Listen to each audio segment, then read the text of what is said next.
अगर तुमने केवल एक नियम का पालन कर लिया तो बुढ़ापे की अवस्था में भी जवान दिखोगे और तुम्हारे शरीर में अपार ऊर्जा का भंडार होगा। तुम हर समय खुश रहोगे। तो वह एक नियम कौन सा है, चलिए जानते हैं कहानी के माध्यम से। एक बार एक गुरु जो कि आयुर्वेद के बड़े ही झांता थे, वो अपने भिक्षु को उपदेश दे रहे थे। अब आपको तो पता ही है कि पहले प्राचीन समय में किताबें नहीं हुआ करती थीं। गुरु अपने सभी शिष्यों को बिना किताबों के ही ज्ञान दिया करते थे और वो ज्ञान आज हमें किताबों में भी नहीं मिलता है। ऐसे में वो गुरु उन सभी शिष्यों को कह रहे थे कि बच्चों, क्या आप सभी लोगों को पता है कि हम लंबे समय तक स्वस्थ कैसे रह सकते हैं? तो उनके शिष्यों ने कहा कि गुरुदेव, हमें पता नहीं है, लेकिन आप हमें इसके बारे में विस्तार से बताइए। तब गुरु ने कहा कि एक छोटा सा नियम है जो हमें अनेकों बीमारियों से दूर रखता है और हम लंबे समय तक जवान रह सकते हैं। जो भी व्यक्ति इस नियम का पालन करता है वह बुढ़ापे की अवस्था में भी जवान दिखाई पड़ता है।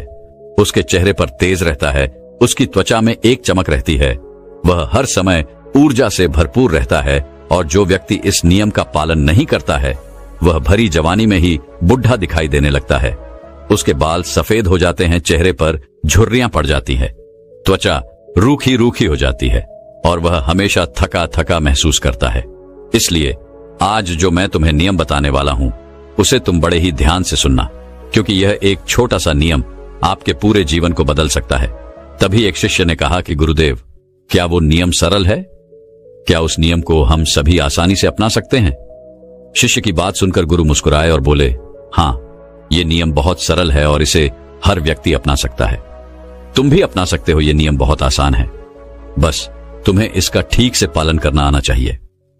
तभी वह शिष्य बोला कि गुरुदेव, लेकिन वह नियम क्या है? तब गुरु ने बताया कि वह नियम है कि हमें रात में भूखा सोना चाहिए।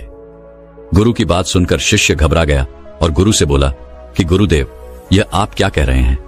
भूखा सोना है, मुझसे तो इस नियम का पालन नहीं होगा गुरु, क्योंकि देखो, मैं तो भूखा नहीं सो सकता हूं। शिष्य की बात सुनकर गुरु फिर मुस्कुराए और बोले, पहले तुम मेरी पूरी बात तो सुनो, तुम इस पूरे नियम के बारे में तो समझो।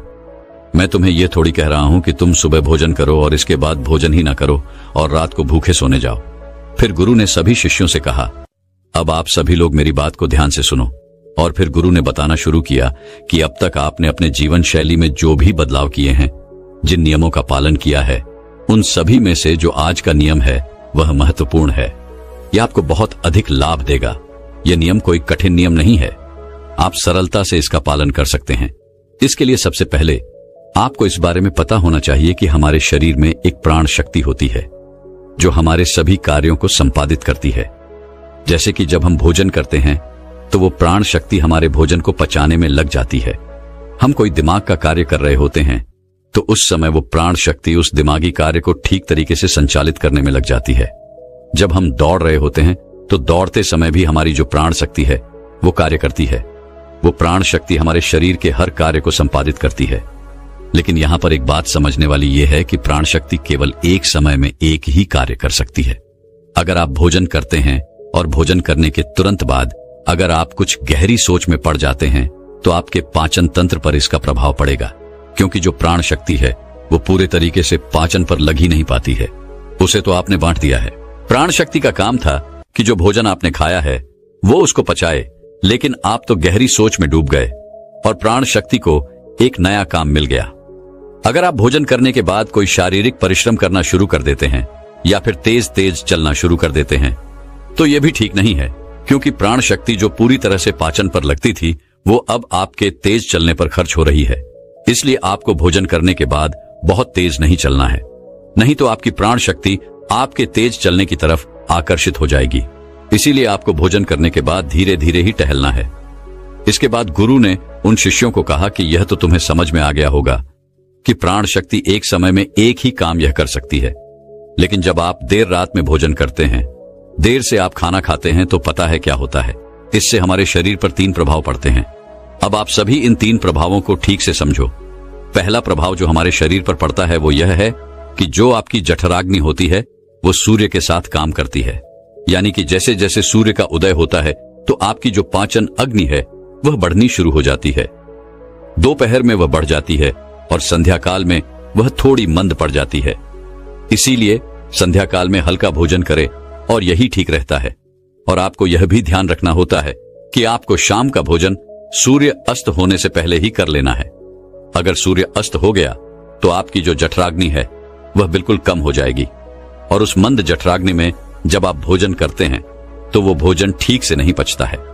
अगर आपने 7 बजे भी भोजन भी किया होगा तो वो भी नहीं पचता है, क्योंकि उस समय जठराग्नि मंद थी, इसीलिए भोजन ठीक से नहीं पचता है और वो शरीर में लंबे समय तक पड़ा रहता है, ज्यादा समय तक रुका रहता है। इसी वजह से वहां पर सड़न पैदा होने लगती है, और वही सड़न हमारे लिए विष का कारण बनती है, जहर का कारण बनती है, आपके शरीर के लिए हानिकारक होती है। इसीलिए आपको समझना है कि आप अगर सूर्य अस्त होने से पहले भोजन करते हैं तो जठराग्नि प्रदीप रहती है और भोजन ठीक से पचता है। दूसरा प्रभाव जो आपके शरीर पर पड़ता है वो ये है कि रात्रि के समय जो आपकी प्राण शक्ति है वो हीलिंग में लगनी चाहिए, यानी कि शरीर में जो मरम्मत होनी है, शरीर में जो टूट फूट होती है उसकी मरम्मत में वो प्राण शक्ति लगनी चाहिए। लेकिन अक्सर लोग क्या करते हैं, भोजन करते हैं और सो जाते हैं, जो कि बहुत गलत है, क्योंकि मैंने आपको पहले बताया कि प्राण शक्ति एक समय में एक ही कार्य करती है।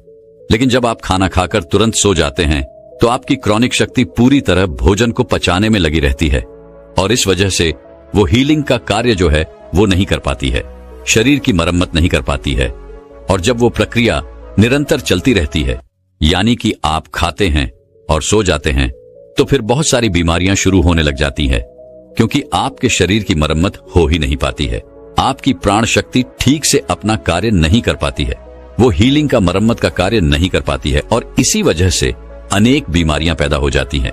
तीसरा प्रभाव जो हमारे शरीर पर पड़ता है वो ये है कि जब आप भोजन करने के तुरंत बाद सोने चले जाते हैं तो आपका दिमाग कहता है कि मुझे तो नींद चाहिए, और आपका शरीर भी यही कहता है कि मुझे तो नींद चाहिए। लेकिन आपका पाचन अंदर क्या कहता है कि अभी मैं सक्रिय हूं, मुझे तुमने काम दिया है, अब इस काम को मुझे करना है, तो आप भी जागते रहोगे, तभी तो मैं अपना कार्य ठीक से कर पाऊंगा। यानी कि दो विरोधाभास स्थितियां पैदा हो जाती हैं। दिमाग की तरफ से तो सो जाओ और पेट की तरफ से जागो। ऐसी स्थिति में नींद गहरी नहीं हो पाती है, और गहरी नींद ना होने के कारण शरीर को आराम भी नहीं मिल पाता है। आप सो तो जाते हैं 7 घंटे या 8 घंटे, लेकिन सुबह उठने में आपको कठिनाई होती है। आप दिन भर ऊर्जावान महसूस भी नहीं कर पाते हैं, और ऐसा इसीलिए होता है क्योंकि रात भर प्राण शक्ति ठीक से शरीर की मरम्मत, शरीर की हीलिंग का काम नहीं कर पाई। आपकी जठराग्नि, आपकी प्राण शक्ति पूरी तरह से पाचन तंत्र पर केंद्रित रही। उसने पूरी रात भोजन को पचाने में ही अपना समय दिया, और फिर जैसे आप सुबह उठते हैं तो उठते ही फिर कुछ खा लेते हैं, और इसी वजह से बार बार खाने से हमारी प्राण शक्ति पूरी तरह से पाचन पर ही लगी रहती है, और शरीर के दूसरे कार्य मंद पड़े रहते हैं जो कि शरीर के लिए बहुत जरूरी थे। ये 3 प्रभाव थे जो हमारे शरीर पर पड़ते हैं। अगर आप सूर्य अस्त होने के बाद भोजन करते हैं तो और भारी भोजन खाते हैं तो, और इससे आपकी पाचन प्रणाली पूरी तरह से बिगड़ जाती है, खत्म हो जाती है, और फिर आप इसे ठीक करने के लिए चूरन लेते हैं, अनेक प्रकार के तरीके अपनाते हैं, तब भी जाकर यह ठीक नहीं हो पाती है। लेकिन जो स्वाभाविक प्रणाली है उस पर तो आप ध्यान ही नहीं देते हैं। यह स्वाभाविक प्रणाली जो परमात्मा ने आपको दी है, जिससे आपका शरीर खुद ही खुद को साफ कर लेता है, खुद ही खुद की बीमारियों को ठीक कर लेता है। फिर गुरु सभी शिष्यों से कहते हैं कि अब मेरी बात को ध्यान से सुनो, शरीर अपनी बीमारियां अपने आप ठीक करेगा, लेकिन उसके लिए तुम्हें क्या करना है इस बात को समझो। इसके लिए आपको 7 बजे से पहले अपना आहार लेना है। अगर आप 7 बजे से पहले भोजन कर लेते हैं तो उसके बाद आप 9-10 बजे तक सोने के लिए जाते हैं, तो आपके पास लगभग 3 घंटे का समय होता है। और जो यह 3 घंटे का समय होता है, और इसमें जो भी आपने हल्का फुल्का भोजन किया है वह आपके पेट से नीचे उतरना शुरू हो जाता है, और उसका अर्ध पचन हो जाता है, यानी कि पाचन का आधा कार्य समाप्त हो जाता है। उसके बाद आप सो जाते हैं, तो सोने के बाद 1 बजे तक आपका भोजन ठीक से पच भी जाता है। यानी कि आपने 7 बजे भोजन किया तो आपका आधा भोजन 10 बजे पच गया, और जो बचा वह रात्रि के 1 बजे तक पच गया। और 1 बजे के बाद जो आपकी प्राण शक्ति है वो मरम्मत का कार्य करेगी, वो हीलिंग का कार्य करने लग जाएगी। फिर गुरु उन सभी शिष्यों से कहते हैं कि आपकी प्राण शक्ति अपने कार्य को ठीक तरीके से करे। उसके लिए आप 2 तरीकों से भूखा रह सकते हैं। मैं आपको उपवास करने के लिए नहीं बोल रहा हूं, क्योंकि उपवास करना सबके लिए संभव नहीं है।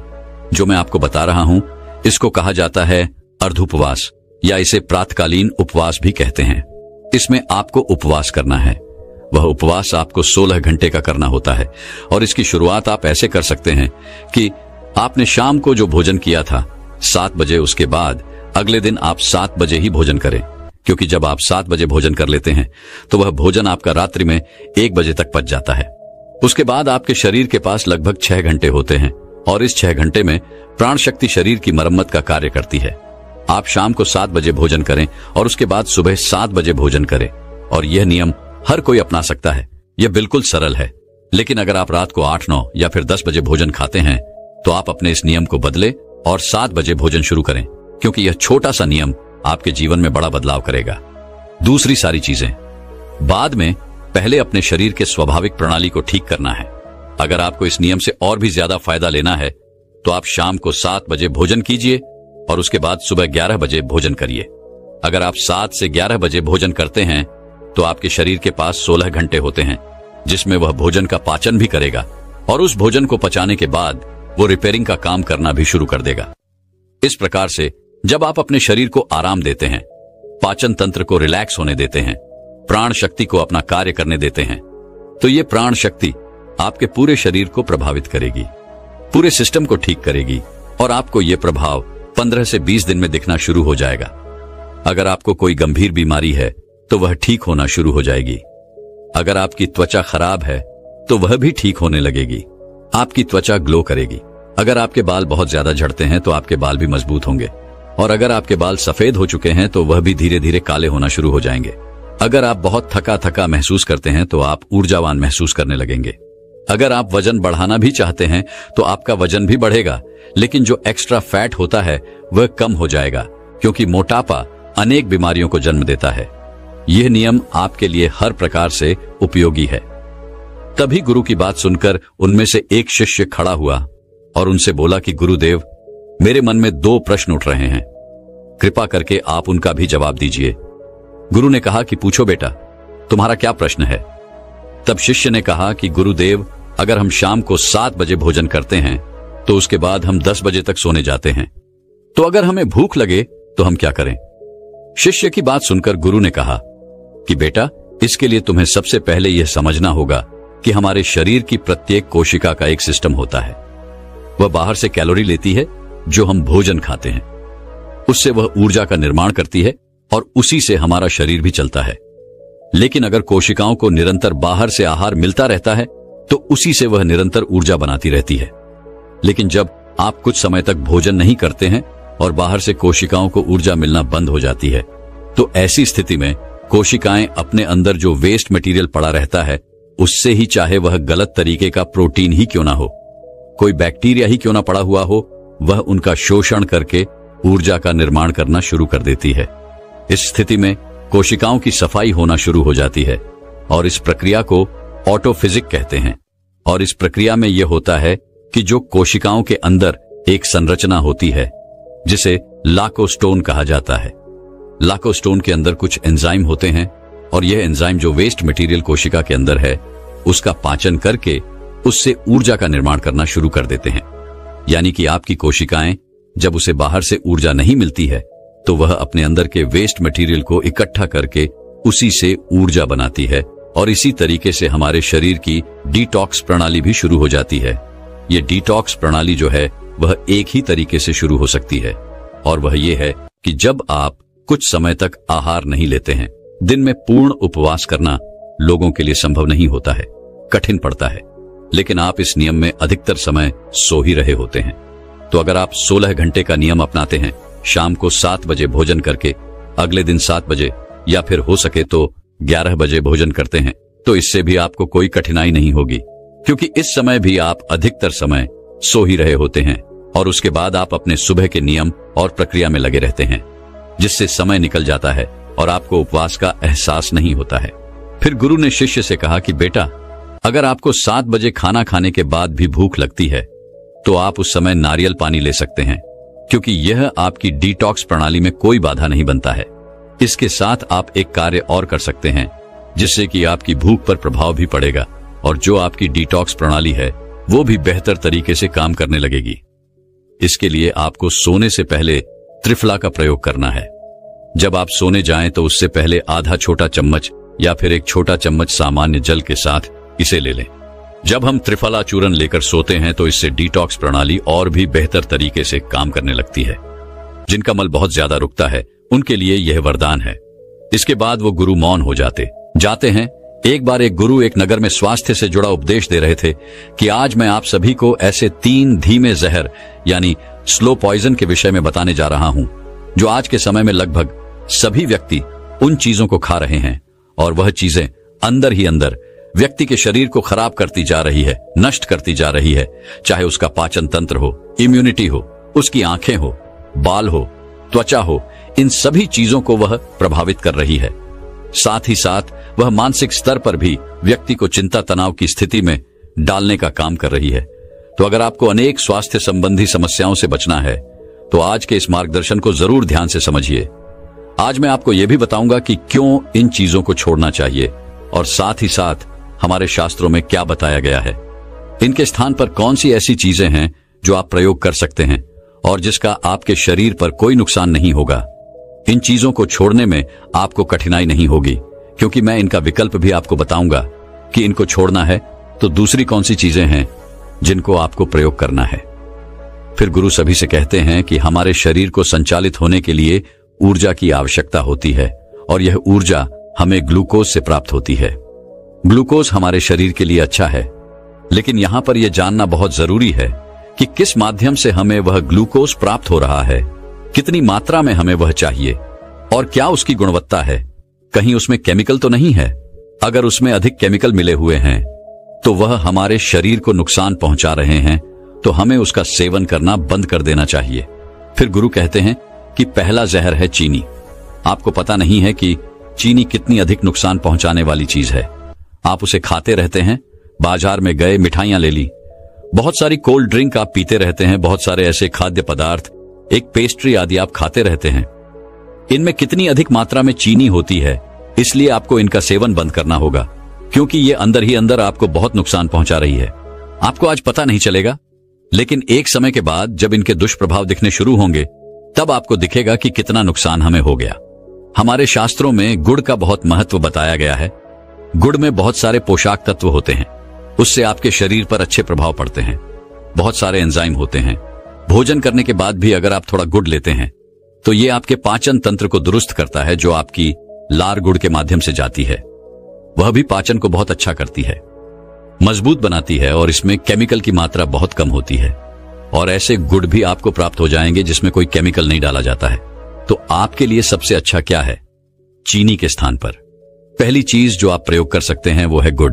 दूसरे स्थान पर आप शक्कर का प्रयोग कर सकते हैं। शक्कर भी बिना मसाले वाली, गांव में कहा जाता है कि बिना मसाले वाली शक्कर हमें चाहिए, तो इस प्रकार की शक्कर अगर मिल जाती है तो वह भी आपके लिए अच्छी है।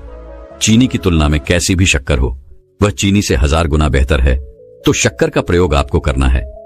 तीसरे स्थान पर आप खांड का प्रयोग कर सकते हैं। अब खांड में शक्कर से अधिक कुछ केमिकल, कुछ चीजें ऐसे डाली जाती हैं जिससे वह थोड़ा साफ दिखाई दे। जिस खांड का रंग थोड़ा काला रहता है वह ठीक समझी जाती है, तो आप खांड का प्रयोग कर सकते हैं। और अंत में चौथे स्थान पर जो चीनी है, उसमें अनेक प्रकार के हानिकारक केमिकल डाले जाते हैं। अनेक तरीकों से उसे प्रोसेस किया जाता है, जिसकी वजह से उसमें कोई गुणवत्ता नहीं रहती, उसमें कोई पोषक तत्व नहीं रहते, उसमें केवल कैलोरी रहती है। कैलोरी के अलावा उसमें से आपको कुछ भी नहीं मिलता है। और एकदम से जब आप चीनी खाते हैं तो आपके शरीर में जो शुगर का लेवल है वह बढ़ना शुरू हो जाता है। जब शुगर का लेवल बढ़ता है तो आपकी पैनक्रियास उसी मात्रा में इंसुलिन का सिक्रीशन करती है, जिससे इंसुलिन की मात्रा शरीर में बढ़ करती है। जब आप अधिक मात्रा में मीठे का सेवन करते हैं तो बार बार इंसुलिन की मात्रा बहुत अधिक बढ़ती है, तो इंसुलिन रेजिस्टेंस एक स्थिति बन जाती है जिसमें कि सेल्स इंसुलिन को ग्रहण करना बंद कर देते हैं। इंसुलिन का काम क्या है? अगर आपको सरल शब्दों में बताऊं तो एक ताले को जिस तरीके से एक चाबी खुलती है, इसी तरीके से ही सेल्स को खोलने का काम इंसुलिन करता है। जब को इंसुलिन खोलता है तब वहां पर शुगर जो है वह प्रवेश कर जाती है और सेल्स शुगर का पाचन करके उससे ऊर्जा बना लेता है। लेकिन जब इंसुलिन रेजिस्टेंस की स्थिति बन जाती है, उस स्थिति में सेल्स जो है वो इंसुलिन से प्रभावी हो जाते हैं। यानी कि इंसुलिन शरीर में है, लेकिन फिर भी सेल्स इंसुलिन से प्रभावी होकर के खुलते नहीं है। फिर क्या होता है? आपके रक्त में शुगर का लेवल बढ़ना शुरू हो जाता है, क्योंकि वो जो शुगर है वो सेल्स के अंदर जा ही नहीं रहा है। इस प्रकार की स्थिति जब बन जाती है तो ये बड़ी ही गंभीर स्थिति हो जाती है और ये डायबिटीज की तरफ आपको लेकर के जाती है। यूं तो फलों से भी आपको शुगर मिलती है, लेकिन वो एक सही तरीके से मिलती है। उसके साथ में पोषक तत्व भी होते हैं, साथ ही साथ उसके साथ फाइबर भी होता है और एकदम से वो आपके रक्त में मिलकर के इस तरह से आपको नुकसान नहीं पहुंचाती है, क्योंकि वह एक सही तरीका होता है। लेकिन जब आप ज्यादा मात्रा में चीनी का प्रयोग करते हैं तो बार बार ये शुगर बढ़ती है शरीर में और उससे इंसुलिन रेजिस्टेंस की बन जाती है, जो कि बहुत ही हानिकारक है आपके लिए। और जब आप निरंतर मीठा खाते हैं तो मीठे का एडिक्शन होना शुरू हो जाता है। जिस तरीके से आपके मस्तिष्क पर किसी नशीले पदार्थ का प्रभाव पड़ता है, उसी तरीके से मीठे का भी एडिक्शन हो जाता है। जब आप कोई मीठी चीज खाते हैं तो आपका जो डोपामाइन हार्मोन है वो तुरंत ही बढ़ता है और आपको अच्छा अनुभव होता है, लेकिन वह कुछ समय के लिए ही बढ़ता है, फिर से वह वापस नीचे आ जाता है, फिर से आपको क्रेविंग होती है और फिर से आपका मीठा खाने का मन करता है। अगर आप मीठा नहीं खाते हैं तो आपको अच्छा नहीं लगता है, जिससे कि चिंता, तनाव की स्थिति, डिप्रेशन की स्थिति बढ़ने लगती है। और अगर व्यक्ति बार बार मीठा खाता है तो वह ओबेसिटी की स्थिति में चला जाता है, यानी कि यह एक मीठे का एडिक्शन आपको मानसिक रूप से भी बीमार कर रहा है और आपको मोटापे की तरफ भी लेकर के जा रहा है। और जब यह मोटापा बढ़ता है तो मधुमेह, हार्ट की समस्या जैसी कई बीमारियां आपके शरीर में होने लगती हैं। यहां तक कि ओबेसिटी का संबंध कैंसर से भी है। अगर आपका मोटापा बढ़ता जा रहा है तो इससे आपको कैंसर जैसी समस्याओं से भी सामना करना पड़ सकता है। जैसा कि मैंने आपको शुरुआत में ही कहा कि आपको चीनी का प्रयोग बिल्कुल बंद करना है। कोशिश करनी है कि धीरे धीरे आपको इसे छोड़ना है। आपको कोशिश करनी है कि 10 दिन, 15 दिन का एक नियम बनाना है कि मैं अब चीनी का बिल्कुल प्रयोग नहीं करूंगा, और उस समय पर आप गुड़ का प्रयोग, शक्कर का प्रयोग करके देखें। तो ऐसा अगर आप करते हैं तो आपको इसके बहुत अच्छे लाभ दिखेंगे और धीरे धीरे आपकी चीनी और उससे बनी चीजों की लत छूट जाएगी और आपको बहुत अच्छे स्वास्थ्य लाभ मिलेंगे। फिर गुरु दूसरे जहर के बारे में बात करते हुए बोलते हैं कि दूसरा जहर जो बहुत हानिकारक है वह है रिफाइंड ऑयल। रिफाइंड ऑयल की जब प्रोसेसिंग की जाती है, आप समझें कि किस तरीके से वह जहर बन जाता है। रिफाइंड ऑयल को निकालने के लिए बीजों से एक प्रोडक्ट का प्रयोग किया जाता है जिसे कहा जाता है हेक्सेन। यह एक पेट्रोलियम प्रोडक्ट है। जब इसको मिलाया जाता है, इसके माध्यम से बीजों से तेल को अलग किया जाता है, तो यह बहुत ही हानिकारक हो जाता है। यह विष का काम करता है। इससे सिरदर्द होना, पेट खराब होना, वॉम्पे होना, भारीपन लगना, चक्कर लगना, इम्यूनिटी का खराब हो जाना, इस तरीके के अनेक प्रभाव शरीर पर पड़ते हैं। वैक्सीन का प्रयोग करके तेल निकाला जाता है, फिर उससे सुगंध को और उससे पोषक तत्वों को भी अलग कर दिया जाता है। आपने देखा ही होगा, रिफाइंड ऑयल तो ये बिल्कुल एक पानी की तरह आपको दिखाई देगा। इसमें कोई सुगंध नहीं होगी, इसमें कोई आपको स्वाद नहीं होगा। ऐसा क्यों नहीं हो रहा है? क्योंकि इससे सब कुछ निकाल दिया गया है। किया क्या जाता है कि इसको 250 डिग्री सेल्सियस से लेकर के 400 डिग्री सेल्सियस तक गर्म किया जाता है। जब इतना अधिक इसको गर्म किया जाता है तो इसके पोषक तत्व जो है वो नष्ट होने शुरू हो जाते हैं और इस प्रकार पानी जैसा एक तेल आपको प्राप्त हो जाता है। और रिसर्च ये कहती है कि जब आप तेल को बार बार गर्म करते हैं तो गर्म करने से उसने इतनी ज्यादा विषाक्तता पैदा हो जाती है, उसके पोषक तत्व जो है वह बिल्कुल समाप्त हो जाते हैं और वह आपके लिए हानिकारक हो जाता है।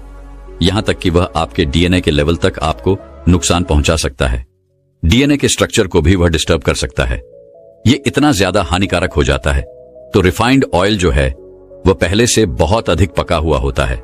घर पर लाकर के फिर से आप उसे पकाते हैं और कहां यह जाता है कि तेल को 2 बार 3 बार गर्म करना, खोलना उसे बहुत ज्यादा विषाक्त बना देता है। इसीलिए कहा जाता है कि जो आप बाहर की चीजें खाते हैं, फ्राइड चीजें खाते हैं, बाहर के प्रोडक्ट खाते हैं, पकौड़े वगैरह खाते हैं, उसने उस एक ही तेल को बार बार गर्म किया जाता है, बार बार उसी में चीजों को चला जाता है, तो वह बहुत हानिकारक हो जाता है। तेल को बार बार गर्म करना यह बहुत ही ज्यादा नुकसानदायक है। अगर आपको कुछ ऐसा खाना है तो आप घर पर सरसों के तेल का प्रयोग करके आप ऐसी चीज बनाते हैं, उसको आप ग्रहण करते हैं, तो वह बिल्कुल ठीक है, उसमें समस्या नहीं है। लेकिन रिफाइंड ऑयल को बिल्कुल अपने जीवन से हटा देना है। बाहर की चीजें जो एक ही तेल में बार बार पकाई जा रही है, बिल्कुल उनको हटा देना है। यह चीजें कैंसर तक का कारण बन रही है और बहुत सारी स्वास्थ्य संबंधी समस्याओं को पैदा कर रही है। फिर गुरु तीसरे जहर के बारे में बताते हुए कहते हैं कि तीसरा जहर है चाय। आज के समय में ऐसी स्थिति बन गई है कि खाना खा रहे हैं, उसके बाद चाय कोई घर पर आ गया, उसके बाद चाय दिन में 4-4, 5-5 बार चाय, सुबह उठते ही खाली पेट चाय। यह आपको कितना नुकसान पहुंचाती है इसके बारे में आपको पता भी नहीं है। आप समझे कि चाय में एक तैने नाम का पदार्थ पाया जाता है जो कि पोषक तत्वों के एब्जॉर्प्शन में बहुत ज्यादा कमी कर देता है। यानी कि अगर आपने कोई खाना खाया और उसके बाद या उसके साथ आपने चाय पी ली है तो जो पोषक आपको उस आहार में से प्राप्त होने थे वह प्राप्त नहीं होंगे। यह एक बड़ा दुष्प्रभाव चाय का है कि यह पोषक तत्वों को निकालने में सक्षम ही रहता है।